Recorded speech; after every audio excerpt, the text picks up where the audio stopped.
నరేందర్ గారు, మీరు ఈ 5 ఏళ్ల పదవీ కాలంలో పాలకొండ గ్రామం మరియు మర్లు వార్డులకు చేసిన అభివృద్ధి ఏంది? ముఖ్యంగా ఎంతోమంది పేద ప్రజల కోసం మీరు సొంతంగా డబ్బులు ఖర్చు పెట్టారు, అనేక సేవా కార్యక్రమాలు చేశారు. ఈ 5 ఏళ్లలో మీరు సాధించిన ప్రగతి ఏంది? ఈ ప్రజలు మీకే మళ్ళీ ఓటు ఎందుకు వేయాలంటే మీరేం చెప్తారు? మేము ఫస్ట్ బీజేపీకి గెలవడం జరిగింది. తర్వాత అనేక కారణాల వల్ల ఆ వార్డు అభివృద్ధి కొరకు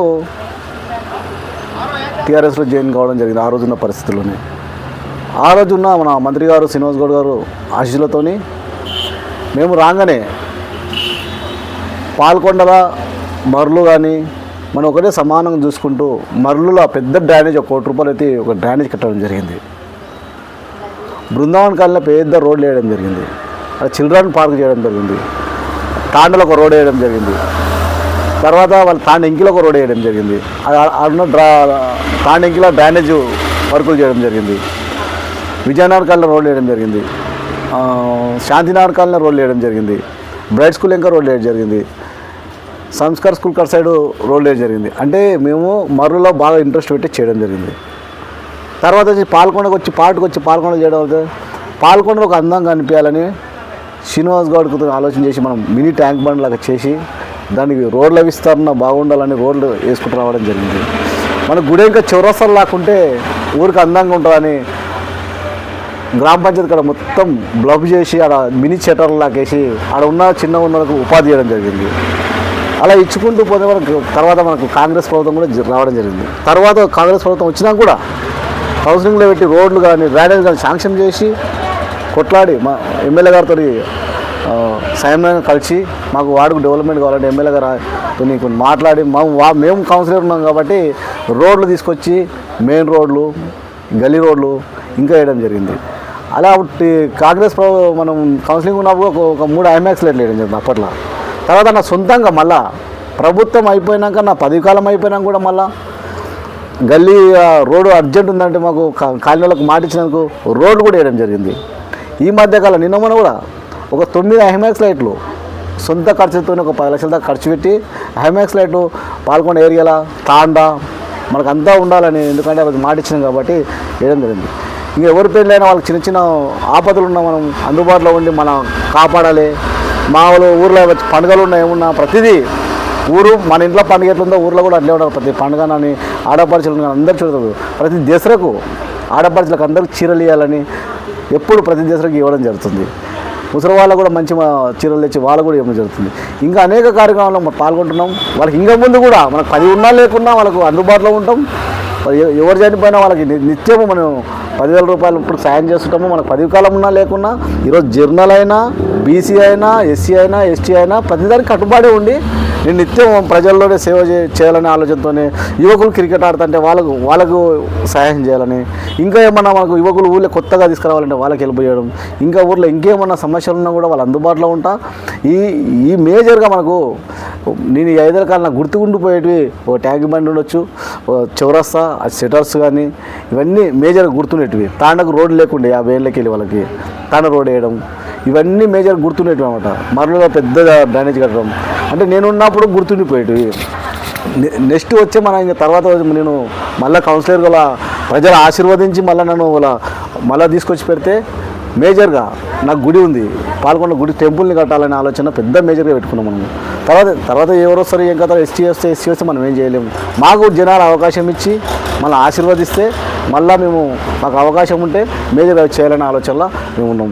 ఇంకా ఏమన్నా పబ్లిక్ ఆశిస్తే కూడా చేస్తాం. అంటే మీరు మామూలు రాజకీయ నేపథ్యం కలిగిన కుటుంబం కాదు మీది, మామూలు పేద కుటుంబం నుంచే మీరు వచ్చారు. మీరు ఎలక్ట్రికల్ వర్క్తో పనిచేసుకుంటూ జీవనోపాధి సాగించారు. అలాంటి మీరు సేవా దృక్పథం బీజేపీలో కొనసాగి జాతీయవాద భావాలతోనూ ముందుకు వచ్చిండ్రు, కౌన్సిలర్ గెలిచిండ్రు. ఎందుకు ఇంత ప్రజల మీద ఇంత మమకారం మీకు? అంటే సేవ అని మీరు సొంత డబ్బులు పెట్టిండ్రు, చాలా కష్టాలు పడ్డారు, ఎన్నో బాధలకు ఎదుర్కొన్నారు, అయినా మీరు ఎన్నిక తగ్గలేదు. ఎందుకు అట్లా? నేను ఏ రోజైతే రాజకీయాలకు రాకముందుకో కౌన్సిల్ కాకముందు నుంచే జనాలకు గెలుపు చేయడం, నేను ఏ రోజైతే 100 రూపాయలు సంపాదిస్తున్నాను 20 రూపాయలు జనాల కూడా ఖర్చు పెట్టాలనే ఆలోచనే ఫస్ట్ నుంచి నాకు స్టార్ట్ అన్నమాట. నేను కరెంటు పని చేసినప్పుడు కూడా అదే పని. నేను సాధారణ ఎలక్ట్రీషియన్ పని చేసేటోని. ఆ రోజైనా సరే నేను మా తర్వాత రియల్ ఎస్టేట్కి వచ్చినా సరే, బిజినెస్కి వచ్చినా సరే, ₹1,00,000 వచ్చిన 20,000 జనాల కొరకు ఖర్చు పెట్టాల సిద్ధాంతంతోనే రాజకీయాలు రావడం జరిగింది. ఆ విధానంగానే నేను డబ్బులు చేసుకుంటూ పోవడం జరుగుతుంది. వర్కులు కూడా నేను కానీ ఇంకా అందుబాటులో ఉంటా, ఇంకేమైనా ఊరి కొరకు ఖర్చు పెడతా, ఇంకెంతవరకైనా ఊరి కొరకు చేస్తాను. జనాల కొరకే ఉంటా, జనాల కొరకే చేస్తా, ప్రజల కొరకే బతుకుతా.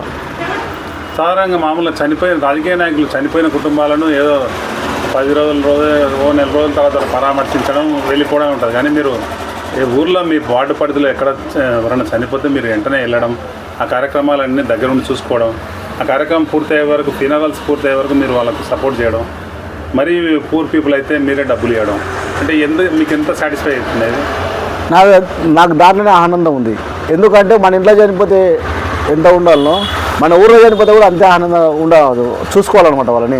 ఎందుకంటే మన ఇంట్లో చనిపోతే ఎంత బాధ ఉంటుందో వాళ్ళు మన ఊళ్ళో ఎవరు చనిపోయినా అంతే బాధ ఉండాలి. ఊళ్ళో ఎవరైనా మన ఇంటి మనిషిలాగానే భావించాలి, ఇంట్లోనే ఒకరిలా కలిసి ఉండాలి, అన్ని కులాలు మన కులాలు అనుకోవాలి, అన్ని కులాలతో కలిసిపోయి నిత్యంగా ఉండాలి.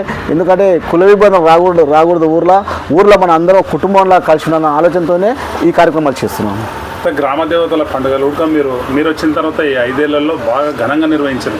ఎక్కడ ప్రభుత్వం సపోర్ట్ లేదు, ఏం లేదు, ఓన్ మనీతోన మీరు గ్రామ దేవతలను చాలా వైభవంగా చేస్తున్నారు. ఎట్లా వచ్చిన ఆలోచన? మేము మా పోచమ్మ గుడి ఒక టెంపుల్ ఉన్నది, మాకు పోవడానికి రోడ్డు లేకున్నది, పోవడానికి చేనులకి వెళ్ళి పోతుంటే మా టెంపుల్ కాడికి. మేము వచ్చినాక మాకు ఒక రోడ్డు కావాలని ఆ చెరువులకి వెళ్ళి ఒక కట్ట చేసి దాని కింద పైపులు వేసి ఖచ్చితంగా రోడ్డు అనే ఒక వే చేసి జనాలకు అందుబాటులో గుడి ఉండాలి, గుడికి పోవాలనే ఆలోచనతోనే ప్రతి బోనాల పండుగకు మంచిగా ఉండాలి, ప్రజల ఆనందంగా ఉండాలి. పండుగ అంటేనే ఆనందం కాబట్టి పండుగ చేసుకుంటే ఆడపిల్లల వాళ్ళు వస్తారు, చాలా ఇబ్బందులు పడి బురదలకి వెళ్ళి గుడికి పోతుంటే దానికి మన కుట్లకి వెళ్ళి ఒక రోడ్ వే చేసి పోవడానికి ఇబ్బంది లేకుండా చేసినామంటే ప్రజలు బాగుండాలనే ఆలోచనతోనే. గ్రామ దేవత బాగుంటేనే ప్రజలు బాగుంటారు, గ్రామంలో మన స్కూల్ బాగుంటేనే జనాలు బాగుంటారు, గుడి బాగుంటేనే మన జనాలు బాగుంటారు అనే ఆలోచనతోనే చేయడం జరుగుతుంది. ఎంతోమంది పేద విద్యార్థులకు మీరు సాయం చేసింది, ఆ థాట్ ఎట్లా వచ్చింది? వాళ్ళకు మనం ఎట్లా చదువుకోలేము కాబట్టి వాళ్ళు కూడా ఎంతో అంత హెల్ప్ చేసి వాళ్ళు చదువులో ముందడుగు ఉండాలి, వాళ్ళు కూడా చదువుకోవాలని ఆలోచనతోనే వీళ్ళకి చిన్న చిన్న హెల్ప్ చేయడం జరుగుతుంది. చివరికి చెప్పండి, పాల్గొండ ప్రజల్లో 5 ఏళ్ళు మీరు సర్వీస్ చేశారు, ఇప్పుడు వాళ్ళకి ఏమని మీరు కోరుతారు? పాల్గొండ ప్రజలందరికీ వార్డు ప్రజలందరికీ ఏమనగా, నేను 5 ఏళ్లలో నావి మన చిన్న చిన్న పొరపాట్లు నాకు క్షమించండి, అనుకోని పరిస్థితుల ఇంకా ముందు నాకు అవకాశం దొరికితే ఇంకా ఊరిని ఇంకా అభివృద్ధి దిశలో చేస్తా, ఇంకా మీ అందుబాటులో ఉంటా, ఇంకా నాకన్నా మంచిగా ఇంకెవరో చేస్తారన్న ఆలోచన కూడా నేను అందుబాటులో ఉంటా, అందుబాటులో ఉండి ఊరిని ఇంకా అభివృద్ధి చేసి మీ అందుబాటులో ప్రతి నిమిషం ప్రతి క్షేత్రాన్ని ఎవరు ఆపతున్నా నాకు సాపతున్నా మీ అందుబాటులో ఉండి వాళ్ళకి అనుక్షణం పిలిచినే వాళ్ళు మీ వెంబడి వచ్చి మీ ప్రాబ్లం క్లియర్ చేసి సమస్యతో నీ సమస్య నా సమస్య అనుకొని, నా ఇంట్లో సమస్యని నీ ఇంట్లో సమస్య అనుకొని అన్నీ ప్రతి ఒక్కటి మీ అందుబాటులో ఉండి చేస్తాను. ప్రాతిపదికన ప్రజలు అందరూ బాగుండాలని, వాడి ప్రజలు అందరూ బాగుండాలని కోరుకుంటున్నాను.